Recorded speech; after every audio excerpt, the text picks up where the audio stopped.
उत्तर प्रदेश की कन्नौज सीट अब hot seat बन गई है क्योंकि अखिलेश यादव ने आज कन्नौज सीट से पर्चा भर दिया है और इसी के साथ ही जीत की हुंकार भी लगा दी है, ये कहते हुए कि मजा बहुत आने वाला है क्योंकि अब उत्तर प्रदेश में महफिल सजेगी। लेकिन इन सब के बीच सुब्रत पाठक जो मौजूदा सांसद है कन्नौज के, भारतीय जनता पार्टी की ओर से दावा किया गया है कि अब तो अखिलेश यादव को हराने में मजा आएगा।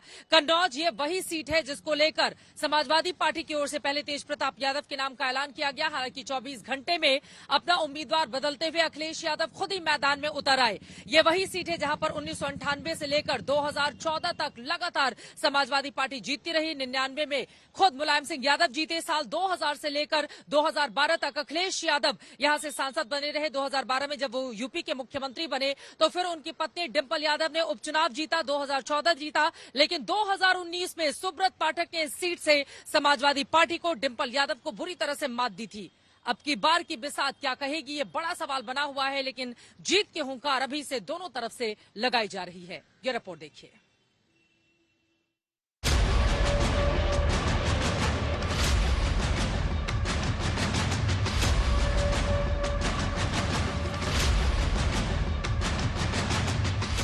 तमाम सस्पेंस, तमाम सवाल और तमाम चर्चे के बाद एक जमाने में समाजवादी पार्टी का गढ़ कहे जाने वाले कन्नौज से आखिरकार अखिलेश यादव ने पर्चा भर दिया।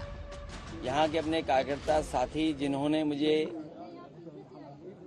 इस बात के लिए कहा कि आपको कन्नौज में दोबारा एक बार फिर लड़ना चाहिए, मुझे उम्मीद है यहाँ की जनता का मुझे आशीर्वाद मिलेगा।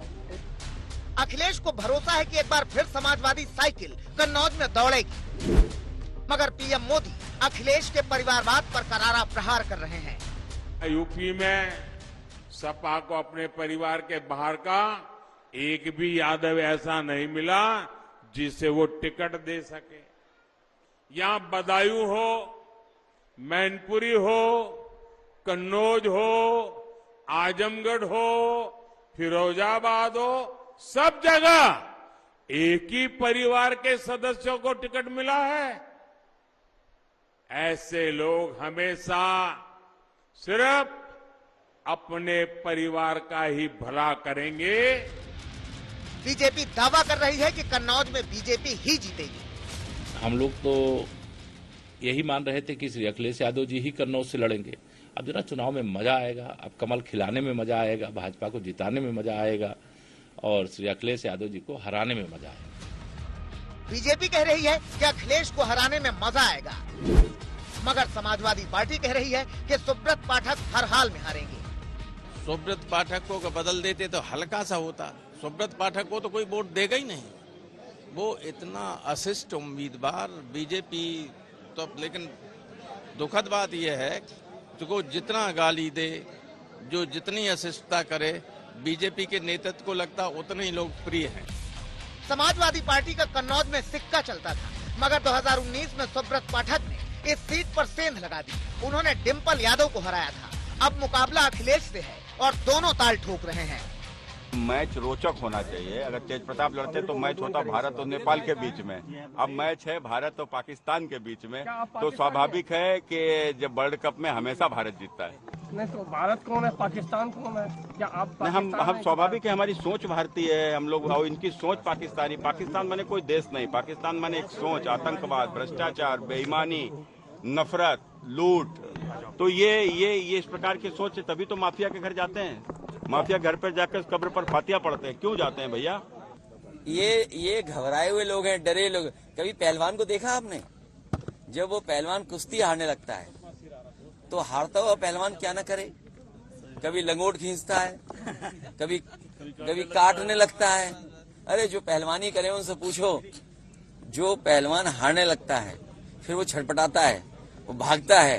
कि जब से ये हारे हैं और हारना शुरू हो गए तब से इनके भाषणों की भाषा बदल गई और जो रुझान आने लगे हैं, जो रुझान आ रहे हैं, वो बता रहे हैं, उनकी भाषा से रुझान पता लग रहा है कि पीछे चले गए ये लोग। किसके दावों में कितना दम है ये तो समय बताएगा, मगर समाजवादी पार्टी कह रही है कि बीजेपी में भय है। कहीं घबराहट है भाजपा में और मैं समझती हूँ कि राष्ट्रीय अध्यक्ष जी के कन्नौज लड़ने से और ये घबराहट में इजाफा हो गया है। कन्नौज की इस सियासत के बीच सियासी संबंधों पर भी बात हो रही है। कांग्रेस और समाजवादी पार्टी यूपी में 7 चुनाव लड़ रहे हैं। बीएसपी अकेले लड़ रही है, मगर बीएसपी के कोऑर्डिनेटर से समाजवादी पार्टी के साथ भविष्य में गठबंधन करने का सवाल किया गया तो आकाश आनंद ने साफ कहा कि किसी के लिए भी दरवाजे बंद नहीं है। She used to tie Rakhi to Mulayam Singh ji, and then Akhilesh used to call her Bua. अब it has stretched and become so difficult. वो बदतमीजी जो उन्होंने करी है, कमिटमेंट्स पे ऑन अप नहीं किया है, वो I think has led to the relationship being so difficult now. Has she shut the door on him? Political spheres में there is never a closed door. UP में कर्मियों के साथ सियासी ताप में भी इजाफा हो रहा है और अब कन्नौज यूपी की हॉट सीटों में से एक है। लखनऊ से कुमार अभिषेक के साथ समर्थ श्रीवास्तव, कन्नौज, आज तक। अखिलेश यादव की ओर से कन्नौज सीट से अपना नामांकन दाखिल कर दिया गया है। इसी के साथ ही वो जीत की बात कर रहे हैं, ये कहते हुए कि अब की बार बहुत बड़े मार्जिन से समाजवादी पार्टी वहां से जीतने वाली है। नामांकन के बाद मेरी सहयोगी श्वेता सिंह ने अखिलेश यादव से की है खास बातचीत। सुनिए समाजवादी पार्टी के प्रमुख को। तो अखिलेश यादव नामांकन दाखिल करेंगे या नहीं करेंगे, यह पसोपेश सबके मन में दिखता रहा, खास करके विरोधियों के मन में, और आखिरकार अखिलेश यादव कन्नौज से पर्चा दाखिल कर देते हैं। ये स्ट्रैटेजी था या फिर अब नहीं? मैं तेज प्रताप जी को लड़ाना चाहता था, लेकिन वहां के कार्यकर्ता नेताओं ने कहा कि आपको लड़ना चाहिए, इसलिए मैंने यहाँ पे पर्चा भरा है। और कन्नौज वो क्षेत्र है जहां से मैं सबसे पहले चुनाव जीता था। नेताजी चुने गए, घर के और सदस्य भी चुने गए, डॉक्टर राम मनोहर लोहिया को यहाँ की जनता ने जिताया। तो एक बहुत गहरा रिश्ता, लगाव यहाँ की जनता से रहा है। इसका परिणाम ये हुआ है कि कठिन से कठिन परिस्थितियों में कन्नौज की जनता ने समाजवादियों का समर्थन किया है। इधर नकारात्मक राजनीति बढ़ी, नफरत की राजनीति बढ़ी। यहाँ के जो सांसद या भारतीय जनता पार्टी का व्यवहार जनता के प्रति मान सम्मान का नहीं रहा, इसलिए दोबारा मुझे आने का मौका जनता दे रही है। समाजवादी संकल्प लेकर निकले हैं कि न केवल कन्नौज बल्कि कन्नौज की जो पहचान रही है सुगंध की, उसको बढ़ाने का काम, कन्नौज का रुका हुआ विकास, उसको आगे बढ़ाने का काम समाजवादी लोग करेंगे। तो अखिलेश यादव केवल एक सीट को जीतने के लिए यहाँ पर आए हैं क्योंकि केशव प्रसाद मौर्य कहते हैं कि अब हराने में मजा आएगा, या फिर अखिलेश यादव यूपी के मुद्दों को लेकर आए? देश के सबसे ज्यादा सांसद इसी प्रदेश से चुने गए और सबसे ज्यादा भेदभाव उत्तर प्रदेश की जनता के साथ हुआ। सबसे ज्यादा लोकसभा के सांसद यहाँ से चुने गए। इसी का परिणाम यह है कि 2 बार भारतीय जनता पार्टी की सरकार बनी है। न यहाँ दिल्ली की सरकार ने एक्सप्रेसवे दिए हैं जिसका बजट मिलना चाहिए था, न बिजली के कारखाने यहाँ पर बढ़ाए जिसका परिणाम ये होता है कि बिजली सस्ती मिलती। यहाँ का किसान मेहनत करता है, न उसको एमएसपी का कोई कानूनी अधिकार मिला है। 60 लाख बच्चों का भाग्य खराब किया है सरकार ने। दिल्ली वाले ये कहते थे कि यहाँ पर्चे बदल जाते हैं, परीक्षा के लिखे हुए पेपर को पास करने के लिए पर्चे बदल जाते हैं। यहाँ तो ये सरकार एक भी पर्चा नहीं करा पाई, सब पेपर लीक हुए। 60 लाख बच्चों का भविष्य अंधकार में डाला है, उनको नौकरी से दूर रखा है। 60 लाख का मतलब है हर क्षेत्र में 2,25,000 वोट भारतीय जनता पार्टी के कम हुए हैं। यहाँ के नौजवान कभी भी अग्निवीर को स्वीकार नहीं कर सकते हैं। अग्निवीर जैसी व्यवस्था के खिलाफ यहाँ का नौजवान खड़ा है। किसान की आय दोगुनी नहीं हो इसके खिलाफ खड़ा है। जीएसटी देने वालों ने ही सबसे ज्यादा चंदा दिया, उन्हीं से वसूला गया, और जो वसूला गया है उसी का परिणाम यह कि आज महंगाई है। आज महंगाई जो दिखाई दे रही है उसका परिणाम है भारतीय जनता पार्टी का बड़े पैमाने पर जो भ्रष्टाचार हुआ है। इलेक्टोरल बॉन्ड में कोई कल्पना कर सकता था 1,000 करोड़ रुपए मिलेगा, 500 करोड़ रुपए मिलेगा, 300 करोड़ रुपए मिलेगा? जो कंपनी वैक्सीन लगा दी थी उससे भी चंदा वसूल लिया बीजेपी ने, ईडी, सीबीआई, इनकम टैक्स का दबाव बना करके। ये कहां लोकतंत्र का मजबूत करने का तरीका है? और विपक्ष के लोगों को जेल भेजना, ये विपक्ष के लोगों पे आरोप लगाना, केजरीवाल जी को जेल भेजना, हेमंत सोरेन को जेल भेजना, क्या ये दुनिया में भारत की बदनामी नहीं कराई? क्या लोकतंत्र का यही परिचय है कि आप चुने हुए मुख्यमंत्री को जेल भेज देंगे? और चंदा जब आपने सबसे ज्यादा लिया हो, क्या बीजेपी के लोगों ने चंदा नहीं लिया? तो बीजेपी के लोगों ने चंदा लिया और चंदे की बात को छिपाने के लिए ये लोग उन पे कार्रवाई कर रहे हैं और झूठा फंसा रहे हैं।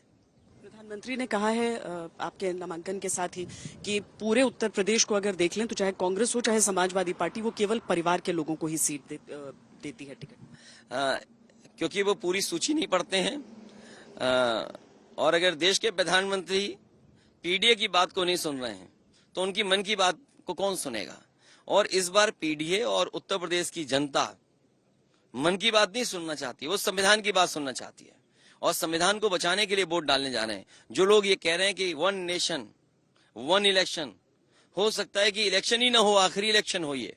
इसलिए लोकतंत्र को बचाने के लिए, बाबा साहब भीमराव अम्बेडकर जी का संविधान बचाने के लिए यहाँ के लोग मतदान करना चाहते हैं और मतदान करेंगे। इसी वजह से वो ध्यान हटाने के लिए हमारा परिवार, अरे हमारा परिवार जो दिखाई दे रहा है वो तो दिख रहा है परिवार, लेकिन आपका परिवार तो बड़ा खतरनाक परिवार है, नफरत फैलाने वाला परिवार है। आखिरी सवाल, प्रधानमंत्री ये भी कहते हैं कि अगर इंडिया गठबंधन सत्ता में आए तो 5 साल में 5 प्रधानमंत्री होंगे। एक ही प्रधानमंत्री होगा, पहले भी चुना गया है प्रधानमंत्री, फिर चुने जाएंगे प्रधानमंत्री। इस बार जनता लोकतांत्रिक प्रधानमंत्री चुनना चाहेगी। Thank you.